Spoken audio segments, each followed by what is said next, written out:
good. Well, it's an amazing privilege to be here in Jaipur. I'm thrilled to address the Ananta Center's India-U.S. Forum, and I'm thrilled to have you all here with me. Thanks to all of you, the business leaders, decision makers, and of course the students for being here. And thanks to our great team at the U.S. Embassy for everything that you guys do for our country. In the United States, we're proud of the deep connection between our nations, between India and the United States. Prime Minister Modi, as most of you probably know, was one of the first visitors welcomed into the Oval Office during President Trump's second term. And like President Trump, the Prime Minister inspires remarkable loyalty because of the strength of his belief in his people and in his country. Now, we're so grateful for Prime Minister Modi's hospitality as well as the reception that he and everyone else in this country have given us on this first trip for me to India. This is my first time visiting the birthplace of my wife's parents, and she's, of course, in the front row there. There you are, Usha. Thank you. She's a bit of a celebrity, it turns out, in India, I think more so than her husband. But I haven't been here long, but already I've been fortunate enough to visit the Akshardham Temple. Did I pronounce that right, honey? I did okay? All right. With my family this morning, as a matter of fact. And last night, Prime Minister Modi welcomed me, Usha, and our 3 small children at his beautiful home. I've been amazed by the ancient beauty of the architecture of India, by the richness of India's history and traditions, but also by India's laser-like focus on the future. And those things, I think this appreciation for history and tradition and this focus on the future is very much something that I think animates this country in 2025.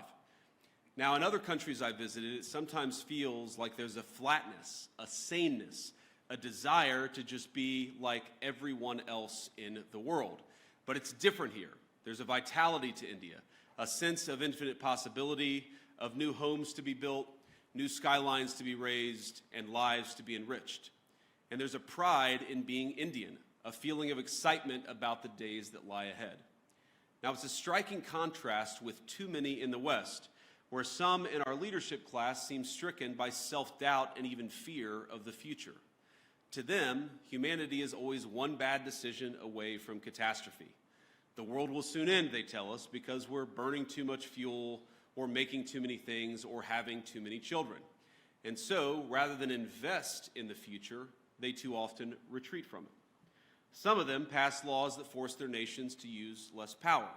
They cancel nuclear and other energy generation facilities, even as their choices, the choices of these leaders, lead to more dependence on foreign adversaries.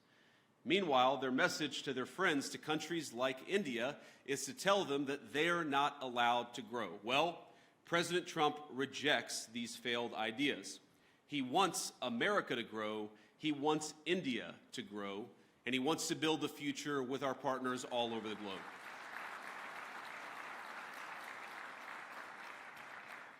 And when I look at this audience, or when I visit this incredible country over these last couple of days, I see a people that will not be held back. Now, the most profound responsibility, I believe, that all of us have is not to ourselves, but to the next generation, to make sure we leave them with a better society than the one that our parents and our grandparents gave us. And this is the world that America seeks to create with you. We want to build a bright new world, one that's constantly innovating, one that's helping people to form families, making it easier to build, invest, and trade together in pursuit of common goals. Now, I believe that our nations have much to offer one another. And that's why we come to you as partners looking to strengthen our relationship. Now, we're not here to preach that you do things any one particular way. Too often in the past, Washington approached Prime Minister Modi with an attitude of preachiness, or even one of condescension.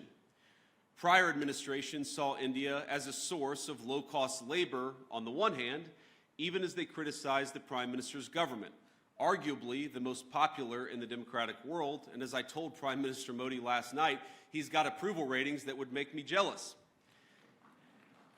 But it wasn't just India. This attitude captured too much of our economic relationship with the rest of the world.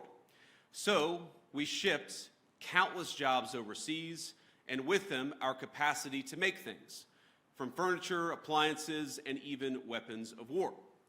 We traded hard power for soft power because with economic integration, we were told, would also come peace through sameness. Over time, we'd all assume the same sort of bland, secular, universal values, no matter where you lived. The world was flat after all. That was the thesis, and that was what they told us. And when that thesis proved false, or at least incomplete, leaders in the West took it upon themselves to flatten it by any means necessary. But many people across the world, and I think your country counts among them, they did not want to be flattened.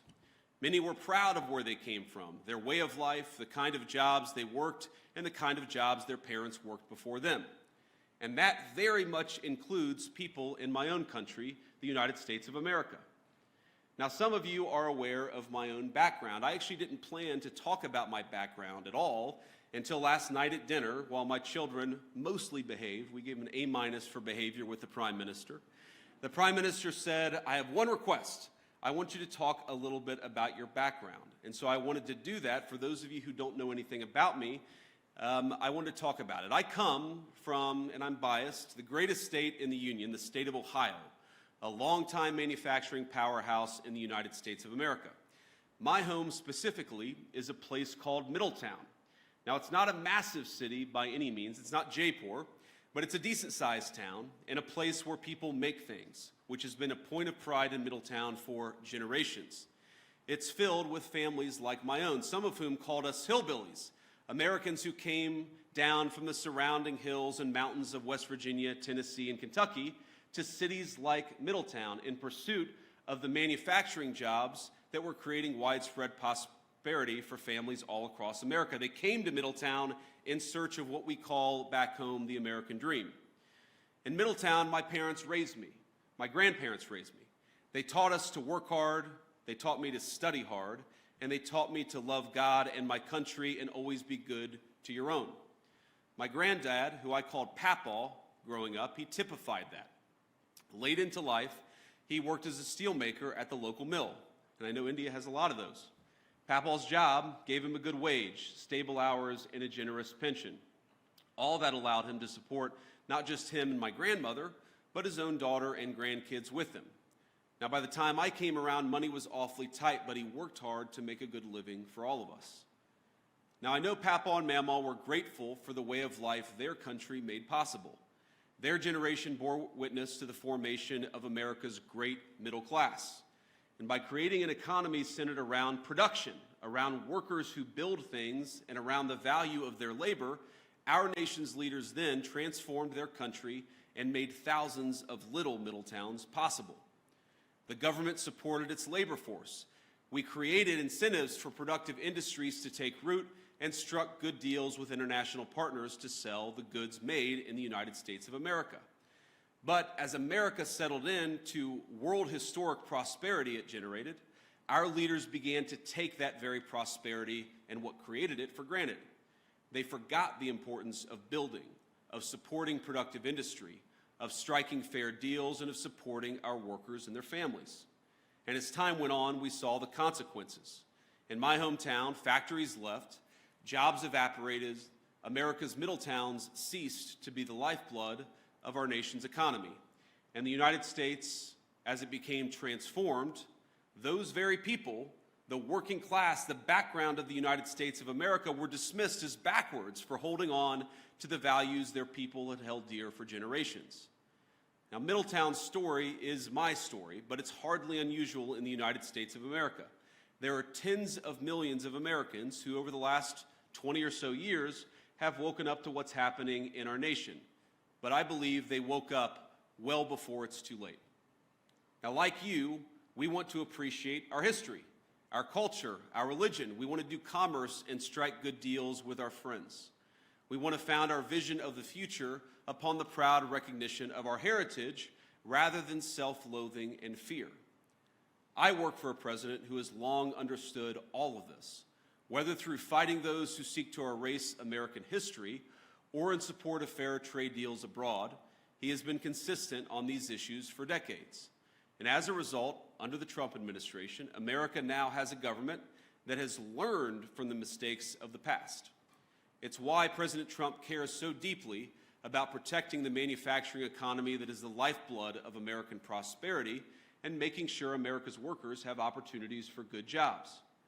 As we saw earlier this month, he will go to extraordinary lengths to protect and expand those opportunities for all Americans. And so today I come here with a simple message. Our administration seeks trade partners on the basis of fairness and of shared national interests. We want to build relationships with our foreign partners who respect their workers, who don't suppress their wages to boost exports, but respect the value of their labor. We want partners that are committed to working with America to build things, not just allowing themselves to become a conduit for transshipping others' goods. And finally, we want to partner with people and countries who recognize the historic nature of the moment we're in, of the need to come together and build something truly new, a system of global trade that is balanced, one that is open, and one that is stable and fair. Now, I want to be clear, America's partners need not look exactly like America, nor must our governments do everything exactly the same way.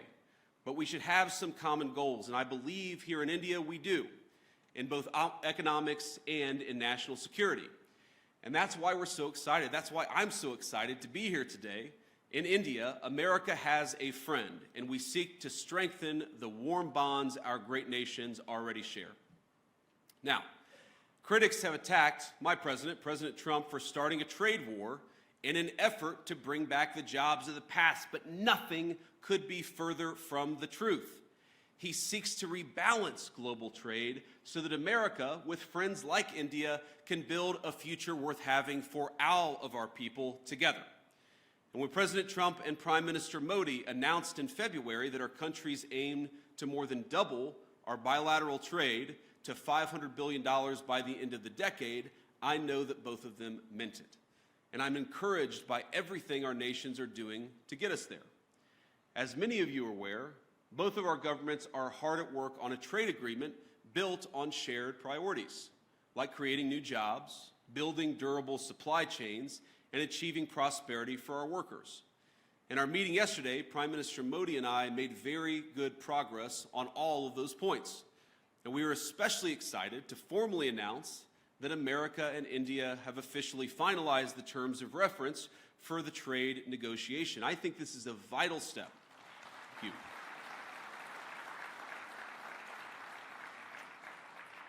And I believe this is a vital step toward realizing President Trump's and Prime Minister Modi's vision, because it sets a roadmap toward a final deal between our nations. I believe there is much that America and India can accomplish together. And on that note, I want to talk about a few areas of collaboration today, how India and the United States can work together. First, perhaps most importantly, to protect our nations. Second, to build great things. And finally, to innovate the cutting-edge technologies both our countries will need in the years to come. Now, on defense, our countries already enjoy a close relationship, one of the closest relationships in the world. America does more military exercises with India than we do with any other nation on earth. The U.S.-India Compact that President Trump and Prime Minister Modi announced in February will lay the foundation for even closer collaboration between our countries. From javelins to Stryker combat vehicles, our nations will co-produce many of the munitions and equipment that we'll need to deter foreign aggressors. Not because we seek war, but because we seek peace, and we believe the best path to peace is through mutual strength. And the launching the Joint Autonomous Systems Industry Alliance will enable America and India to develop the most state-of-the-art maritime systems needed for victory. It's fitting that India, this year, is hosting the Quad Leaders Summit this fall. Our interests in a free, open, peaceful, and prosperous Indo-Pacific are in full alignment. Both of us know that the region must remain safe from any hostile powers that seek to dominate it. Growing relations between our countries over the last decade are part of what led America to designate India a major defense partner, the first of that class. This designation means that India now shares with the UAE a defense and technology infrastructure and partnership with the United States on par with America's closest allies and friends. But we actually feel that India has much more to gain from its continued defense partnership with the United States, and let me sketch that out a little bit. We, of course, want to collaborate more. We want to work together more, and we want your nation to buy more of our military equipment, which, of course, we believe is the best in class. American fifth-generation F-35s, for example, would give the Indian Air Force the ability to defend your airspace and protect your people like never before. And I've met a lot of great people from the Indian Air Force just in the last couple of days. India, like America, wants to build, and that will mean that we have to produce more energy. It's more energy production and more energy consumption. And it's one of the many reasons why I think our nations have so much to gain by strengthening our energy ties. As President Trump is fond of saying, America has once again begun to drill, baby, drill. And we think that will inure to the benefit of Americans, but will also benefit India as well. Past administrations in the United States of America, I think motivated by a fear of the future, have tied our hands and restricted American investments in oil and natural gas production. This administration recognizes that cheap, dependable energy is an essential part of making things and is an essential part of economic independence for both of our nations. Of course, America is blessed with vast natural resources and an unusual capacity to generate energy, so much that we want to be able to sell it to our friends like India. We believe your nation will benefit from American energy exports and expanding those exports. You'll be able to build more, make more, and grow more, but at much lower energy costs. We also want to help India explore its own considerable natural resources, including its offshore natural gas reserves and critical mineral supplies. We have the capacity and we have the desire to help. Moreover, we think energy co-production will help beat unfair competitors in other foreign markets. But India, we believe, can go a long way to enhance energy ties between our nations. And one suggestion I'd have is maybe consider dropping some of the non-tariff barriers for American access to the Indian market. Now, I've talked about this, of course, with Prime Minister Modi. And look, President Trump and I know that Prime Minister Modi is a tough negotiator. He drives a hard bargain. It's one of the reasons why we respect him. And we don't blame Prime Minister Modi for fighting for India's industry. But we do blame American leaders of the past for failing to do the same for our workers. And we believe that we can fix that to the mutual benefit of both the United States and India. Let me give an example. American ethanol, we believe made from the finest corn in the world, can play a tremendous role in enhancing our partnership. And I know our farmers would be delighted to support India's energy security ambitions. We welcome the Modi government's budget announcement to amend India's civil nuclear liability laws, which currently prevent U.S. producers from exporting small modular reactors and building larger U.S.-designed reactors in India. There's much that we can create, much that we can do together. We believe that American energy can help realize India's nuclear power production goals, and this is very important, as well as its AI ambitions. Because as the United States knows well, and I know that India knows well, there is no AI future without energy security and energy dominance. And that brings me to my final point of collaboration. I believe that the technological collaboration between our countries is going to extend well beyond defense and energy. The U.S.-India Trust Initiative that President Trump and Prime Minister Modi have launched will be a cornerstone of the partnership in the future. It'll build on billions of dollars of planned investments that American companies have already announced across India. In the years to come, we're going to see data centers, pharmaceuticals, undersea cables, and countless other critical goods being developed and being built because of the American and Indian economic partnership. And I'll say it again, I think that our nations have so much to gain by investing in one another. America investing in India, and of course, India investing in the United States of America. And I know that Americans, our people, are excited about that prospect, and that President Trump and I are looking forward to stronger ties. Americans want further access to Indian markets. This is a great place to do business, and we want to give our people more access to this country. And Indians, we believe, will thrive from greater commerce from the United States.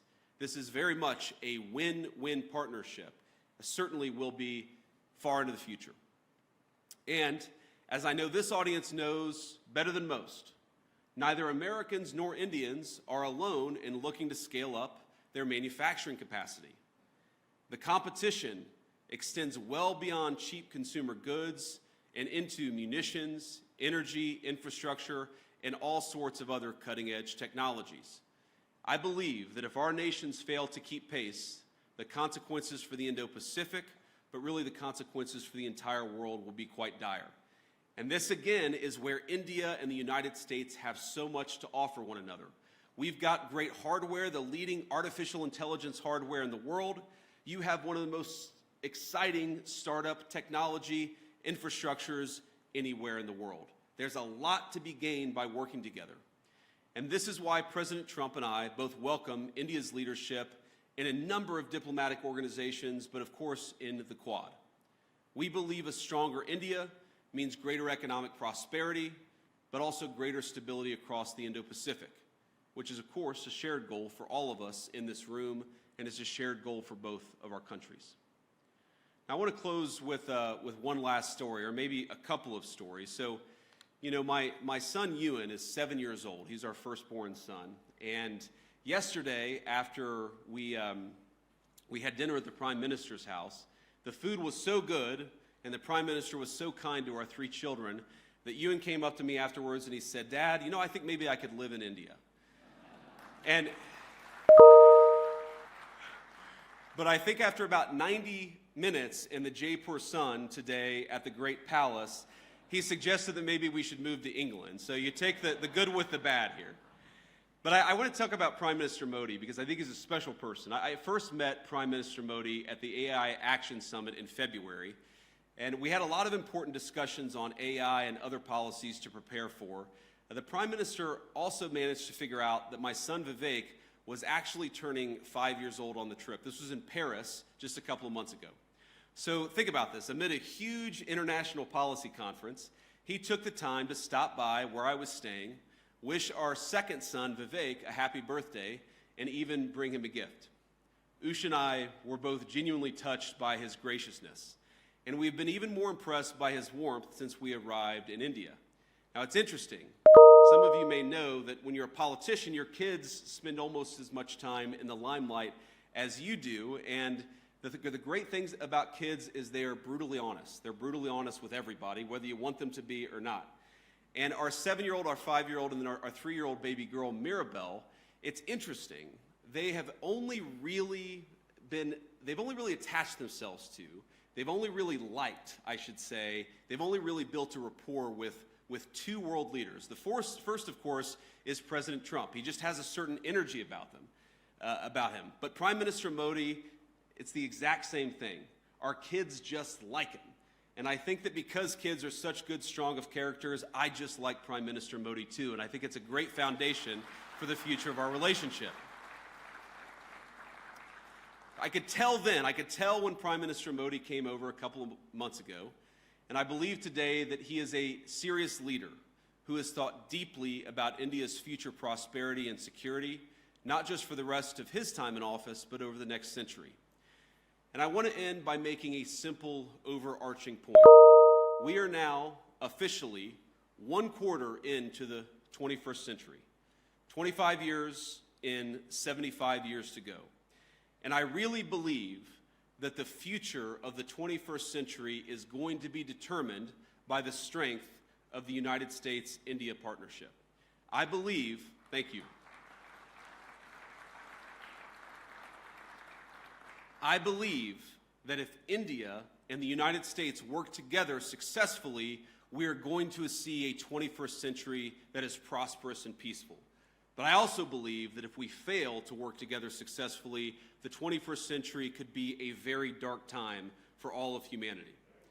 So I want to say, it's clear to me, as it is to most observers, that President Trump, of course, intends to rebalance America's economic relationship with the rest of the world. That's going to fundamentally will cause profound changes within our borders in the United States, but of course with other countries as well.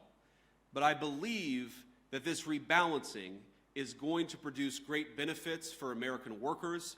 It's going to produce great benefits for the people of India. And because our partnership is so important to the future of the world, I believe President Trump's efforts, joined of course by the whole country of India and Prime Minister Modi, will make the 21st century the best century in human history. Let's do it together.